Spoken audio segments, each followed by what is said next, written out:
जाथौता बोलबम बोलबम ओती जाथौता बोलबम बोलबम इहू जगह है बोलबम बोलबम उहू जगह है बोलबम बोलबम एती जाथौता बोलबम बोलबम ओती जाथौता बोलबम बोलबम इहू जगह है बोलबम बोलबम उहू जगह है बोलबम बोलबम चारों मुड़ा चारों डहर चारों मुड़ा चारों डहर गूंजत है भैया बोलबम एती जाथौता बोलबम बोलबम ओती जाथौता बोलबम बोलबम इहू जगह है बोलबम बोलबम उहू जगह है बोलबम बोलबम।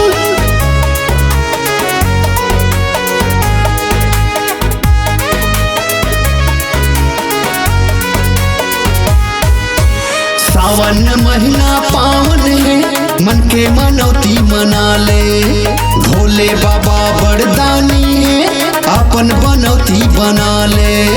सावन महीना पावन है मन के मनौती मना ले भोले बाबा बरदानी है अपन बनौती बना ले।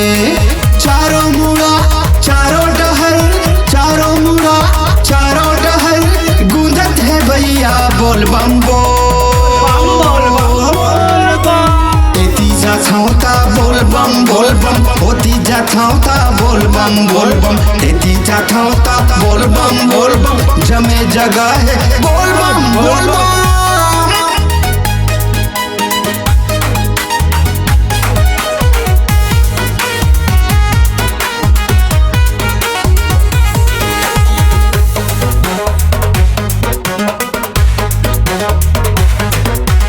हृदय के भीतरी समाए हैं हमर भोलेनाथ सबके कार्य पूरन होते मिलते भोले के साथ। हृदय के भीतरी समाए हैं हमर भोलेनाथ सबके कार्य पूरन होते मिलते भोले के साथ।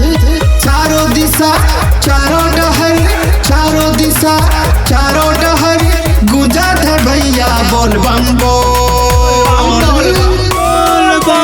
एती जाथौता बोलबम बोलबम ओती जाथौता बोलबम बोलबम एती जाथौता बोलबम बोलबम जम्मो जगह है बोलबम बोलबम एती जाथौता बोलबम बोलबम ओती जाथौता बोलबम बोलबम एती जाथौता बोलबम बोलबम जम्मो जगह है बोलबम बोलबम एती जाथौता बोलबम बोलबम ओती जाथौता बोलबम बोलबम एती जाथौता बोलबम बोलबम जम्मो जगह है बोलबम बोलबम।